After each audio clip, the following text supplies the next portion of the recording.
Hello friends, and welcome back to Hey Hop Beauty. I'm Haley and I want to show you guys how to use a Medela breast pump.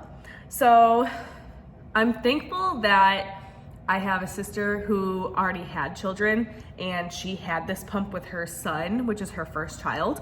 And if she didn't show me how to use a breast pump, I probably would have been slightly confused, only because I'm more of a person who doesn't really read directions.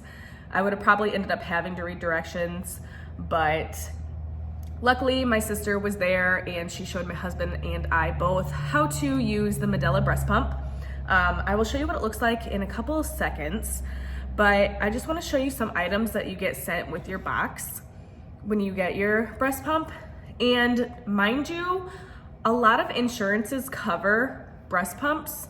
So if you have insurance, make sure you call and ask what companies that they use that will cover your insurance will cover, because my insurance only covered 2 different companies, and I know there's a boatload more companies out there that make breast pumps or supply breast pumps to moms and stuff like that. Make sure you call your insurance companies and see what medical supply companies they cover, because like I said, certain insurances only cover certain companies, and mine only covered 2, and I know there's a lot more. Okay, so I'm gonna show you what the pump looks like. The actual pump comes in a carrying case like this, and you open it, and it has your buttons and whatnot. So this is the button, or this is a dial, and this is how you turn it on and off, and you can do the suction to minimum to super high. You don't want to do it super duper high because you're really going to hurt your nipples and you're just going to ruin your nipples, and you don't need to go super high. So there are quite a few options on which dial to go to. And again, this is your on and off button, but you can hear it click. And then this button right here is whenever you have a letdown. So if you're feeling your body having a letdown, and for those of you who don't exactly know what a letdown is, it's whenever your breasts, the milk just comes out in streams. And if you feel that coming on, because a lot of people say that they feel their boobs start aching, which at first I did not have that, but now I definitely do have that. So if you feel like your boobs are aching a little bit, that's probably that you're having a letdown. Now this machine does automatically switch to the letdown setting without you ever pressing it, and you might not even be having a letdown. But if you feel your letdown happening quicker than the machine is going, you can always click this button. And then if you're not producing milk during the letdown, you can always click this again and it'll go back to the original suction. This right here is where you plug it in. So it does come with a wall plug-in like this. You just plug it in right there. And then these right here are where your little tubes go, and I will show you that. So it comes with 2 different tubes, and these are what you hook up to the actual pump itself and the bottles that you use. So it's like a clear tube, and it has this plastic end which goes into the bottle, and then this end is the one that actually goes onto your pump. So you put it on here like this, and if for some reason you're only doing one breast, you can always move this thing right here over here. And you want to make sure that you're doing that if you're only doing one breast, because you won't have any suction, it won't work. So since we're doing both, you go ahead and you put the other clear tube on here. And these all have actual names to them. I don't know what they are. It's a tube looking thing, you know?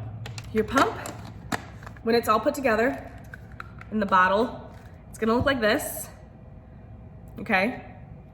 And this is the bottle that comes with your breast pump. This bottle, I bought this separately. So you're gonna obviously wanna take the lid off, and you're gonna have quite a few different items that you need to put together. So you have this, it looks like this, and then in your breast pump box, it'll come with little, I think these are filters actually. It's a little plastic thing, and you put it, you match the shape on here, there's a shape right there, onto the this piece right here. So you just put that on there, and this is a filter and also helps with suction. So your milk will flow into here and come out here. So then you take this piece. Again, these all have actual names to them and I don't know what they're called. It looks like this and it has like a little circle here, and you're gonna put this in there. Make sure it's on there tight, because you want the good suction. And then you'll take the part that actually goes on your boob and you put it there so it looks like this, and then you screw it on to the bottle like this. I saw something on Facebook and I want to try it today, so I'm gonna try it. So I freeze my breast milk, and I saw this hack that says you can put the bag in the bottle and use it that way. I'm gonna try it only on one because I don't know how it's gonna work or if it's going to work. So we're gonna go ahead and try. Again, I've never done this before, so this is gonna be a life experiment, and I will let you guys know if it works. I'm already having problems shoving the bag into the bottle. So I don't know how well this is gonna work, unless I need a different bag. And for some reason, I feel like this is not gonna work for me. Yeah, okay, that's not gonna work. With Medela bags, just FYI, it doesn't work. Unless you have a bigger bottle and it might work, but, so hack is not gonna work for me. We're just gonna put those away. I tried, I really did. And I'm gonna keep this in the video so you guys can see that the Medela freezer bags do not work in the bottle. But if you guys have recommendations on other bags that work in the Medela bottle, let me know, because I would really like to try that. Because again, I freeze my breast milk and I have a stockpile of it right now for when Scarlett is being babysat. So then you take the plastic piece and you're gonna put it in the hole here.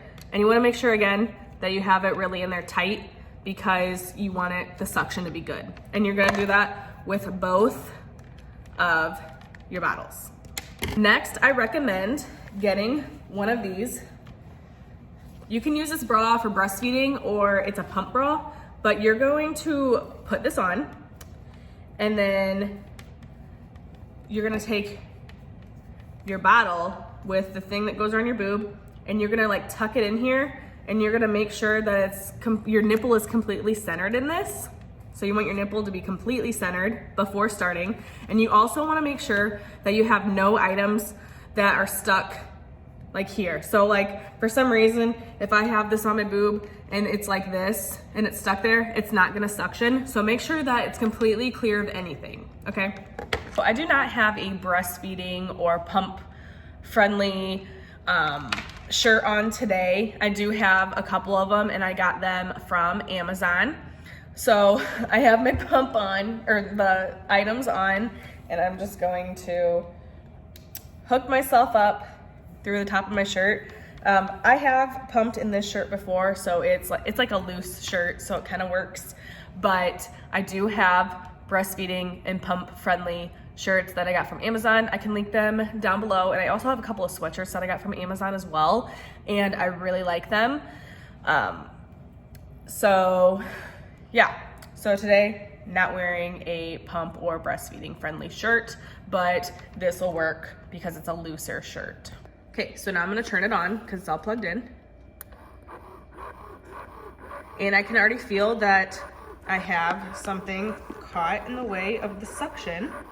So I'm gonna have to maneuver. It's probably my other bra. So I currently have it on right about the third big dot, and that's a pretty decent suction for me right now. So I have the pump going right now, and I just had it to where my bra, my actual bra, not the pump bra, was in the way. And you'll definitely be able to tell if you don't have that suction correct on there. So all you gotta do is move the item out of the way and kind of make sure that the one part is centered on your boob, or else it's not gonna be comfortable and your suction's not gonna be good. And you can tell right now it just went to the letdown phase, and you can tell that the pump is like slower but longer. Another thing is that I have a app on my phone. It's called Hatch Baby, and it's like an app that I can track certain things. So I can track when Scarlett sleeps, when she eats, when I pump, diapers, etc., etc. So I always click when I start pumping, and my sister told me that if she's not with me, that you should be pumping at least every 3 hours that you're not with your baby. It might be different from mom to mom, but Scarlett normally eats every like 2 to 3 hours. So 3 hours makes sense for me, like 2.5, 3 hours for me to pump when I'm not with her, just because I want to make sure that my body is recognizing that it still needs to be making milk throughout the day when I'm not with her. So I have my timer set, and once 20-minute hits, I'm going to stop pumping. Okay, so my 20 minutes is up, so I'm just gonna turn the dial and turn it off.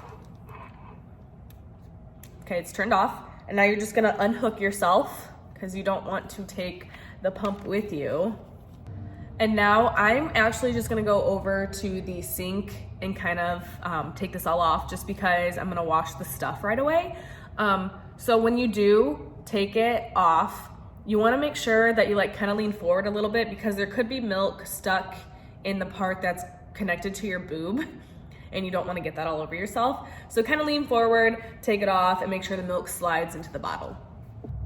I do wanna show you something real quick. So for those of you who think breast milk is like gross, sign off, get out of this video, because I'm gonna show you something that you need to make sure that you're doing. Here's some milk, and when you take this off, I have this on really tight. So when you take this off, there's gonna be milk stuck in this filter. So you wanna make sure that you're draining it out. And I guess the milk already, oh, there's some. If you guys saw that drip, milk does get stuck in there. And I'm sorry if you can't see it from the way my phone is, but again, there might be milk stuck in your filter. You wanna make sure that you get it out, and you guys can see it's dripping. Sometimes there's a whole lot more that drips than there was today. So just make sure that you are aware that there's milk that can still be stuck where the filter's at. Then you can use this milk to feed your baby right away, or if you're like me and I'm not with my baby right now, you need to make sure that you're refrigerating it. So make sure that you put your lids on and seal them really nice and put them in the refrigerator. Some pediatricians go by the rule of 5s and some go by the rule of 6s. So these are good at room temperature for 5 hours before you need to be refrigerated. And if you don't use these or refrigerate them by the 5-hour mark, you're gonna have to throw it away. 5 hours at room temperature, 5 days in the refrigerator, and 5 months in the freezer. Again, some of them go by the rules of 6. My pediatrician actually does go by the rule of 6. So it's good for 6 hours at room temperature, 6 days in the refrigerator, and 6 months in the freezer. And now obviously you're gonna be wanting to wash your items that you just used. So make sure that you have a bottle brush, and you'll go through with everything with some dish detergent, and make sure that you get all the milk out and use hot water. Thank you for tuning in today, guys. We'll see you next time.